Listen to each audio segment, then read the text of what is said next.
underneath Bell Middle School, and it's now the focus of two new claims filed by San Diego Unified. Details coming up. With millions of taxpayer dollars on the line, what's next for 101 Ash Street?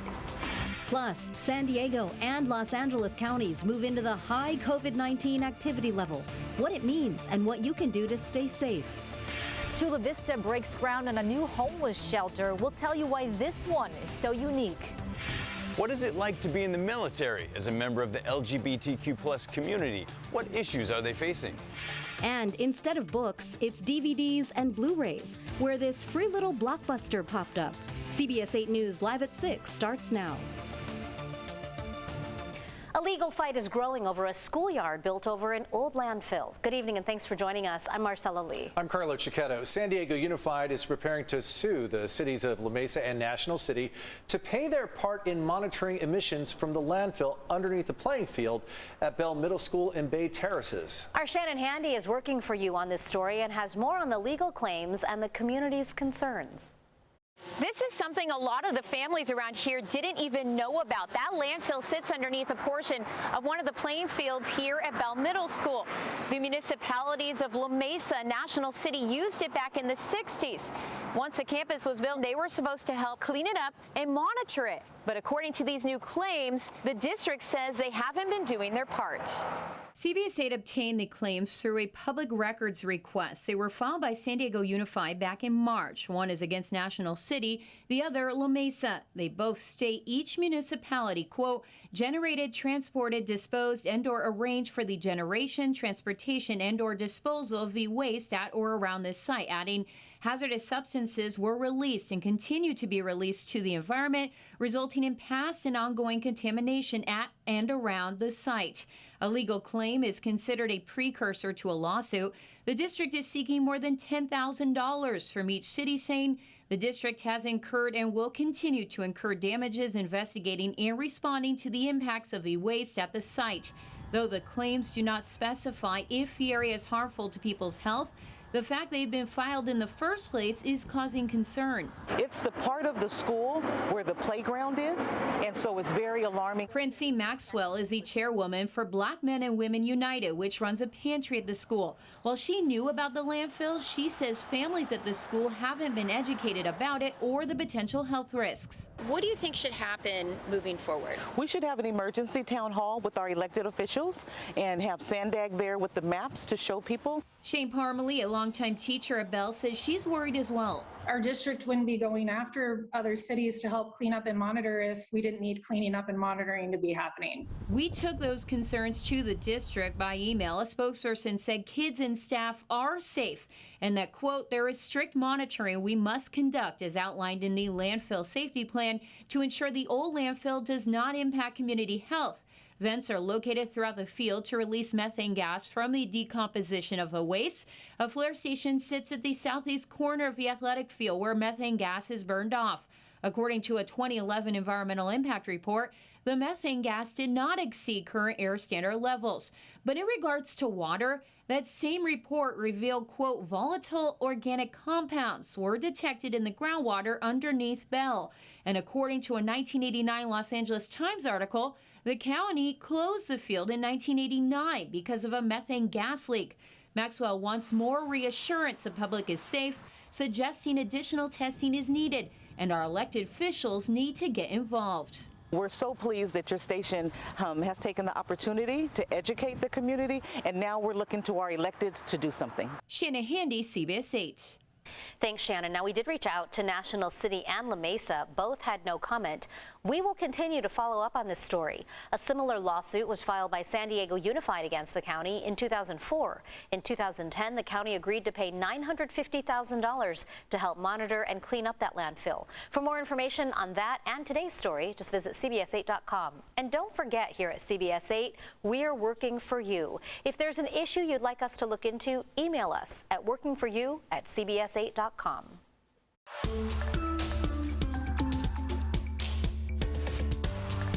New tonight, San Diego County is back in the high risk for COVID-19 category. This comes ahead of two busy and big weekends, Pride and Comic-Con. People are being urged to follow precautions, including masking up and getting vaccinated. We had been at medium risk since the end of May, but new cases and hospitalizations are up. No new mandates about wearing masks have been announced in San Diego, but indoor mask rules are expected to return in LA County by the end of the month. As Danya Bacchus reports, LA County also returned to the high COVID-19 activity level today. Los Angeles County has reached what the CDC defines as a high level of COVID infection as the number of hospitalizations keeps climbing. Over the past few days, we've had to hold patients in the emergency room for 12, 24 hours until we have beds available in our hospitals. And if we continue at this pace in the next week or two, we may have to go back to those days where we were rationing care. Health officials say the highly contagious BA.5 subvariant is fueling the uptick. People are getting sick even if they are vaccinated or recently had COVID. It is so infectious. It's on par with the most infectious viruses we as humans have ever seen. CBS News medical contributor Dr. David Agus says the variant is able to spread with just a small number of particles. Before you needed, say, 1,000 particles. Now it's 100 particles. If Los Angeles remains in the high category for 2 weeks straight, a mandatory indoor mask mandate will be reimposed in the county. Nationwide, the CDC predicts the number of new COVID hospitalizations will likely increase over the next month. In Wichita, Kansas, hospital officials say while admissions are up, most cases are mild. They're being admitted to our acute care or not into the ICU. The CDC says older Americans, those 70 and above, are faring the worst. The hospital admissions rate for that group is nearing last summer's peak. Danya Bacchus, CBS News, Los Angeles. Region 9 includes California, Arizona, Hawaii, and Nevada. The CDC says the hospital admissions rate for Americans 70 years and older is already worse in the entire region than during last summer's peak. Tonight, there is a new legal push to stop a controversial settlement deal involving the 101 Ash Street building. Former city attorney Mike Aguirre is representing the taxpayer who wants to stop the city's settlement deal. And today, Aguirre shared just how they plan to do that.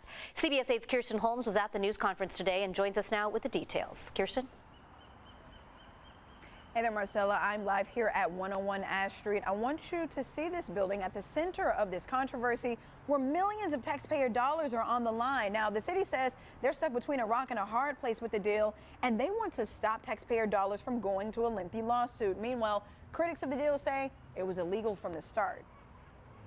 You cannot incur a debt today and provide for that debt to be paid in later years unless 2/3 of the voters approve it. We will seek an immediately temporary restraining order to stop the illegal payment. That's why former city attorney Mike Aguirre says he will do what it takes to stop the settlement of 101 Ash Street. Aguirre and his partner Maria Severson railed against Mayor Todd Gloria's push to settle two city lawsuits that look to void the contract that the city entered into in 2016 to buy the empty asbestos-laden building. It's also not fair. It is not fair to make taxpayers responsible for paying for an uninhabitable building. Bring it to the court to get a judgment declaring the transaction void from the start. If all those things happen, it would then set the stage for everybody to sit down and have meaningful settlement negotiations so that the pain could be spread more equitably amongst all the players. Aguirre didn't offer specifics about how to ensure the court case would meet his proposed end for the city's litigation. He and Severson warned that they will file a restraining order against the city if the council approves the settlement at a July 26th hearing, despite Aguirre's long-standing relationship with Mayor Gloria. Our mayor, no matter what anybody says, is not a bad person. He's not dishonest. He's not corrupt, but he is inexperienced in matters like this. City Council Chairman Sean Elo Rivera says he supports Mayor Gloria's plan to settle the cases. Our job in leadership is to make difficult decisions to ultimately move the city in a better direction. And I think the proposed settlement does that because it provides the city certainty. We gain control of our own destiny in a way that we currently don't. Nick Serrano, the mayor's deputy chief of staff, sent us a statement that says in part, quote, Even if the city did litigate to the bitter end, as Mr. Aguirre is suggesting, and was successful in court, we would still be required to complete the repairs to the botched remodel of 101 Ash Street. This would mean the city has nothing to show for years of suffering from this failed acquisition. Now the ball is now in the city's court on this. They have a vote on July 26th to determine what to do on the building settlement. Reporting live for CBS 8, I'm Kirsten Holmes. Back to you. Thank you, Kirsten. Tonight, police are searching for a potential hit-and-run driver after a pedestrian was killed in the Oak Park neighborhood this morning. Police patrolling the area found the man laying in the roadway near 54th and Redwood Streets around 4:30 this morning. The driver, who says they hit the person, stayed at the scene and did cooperate with police, but officers say they think another car may have hit the victim first and then left the scene.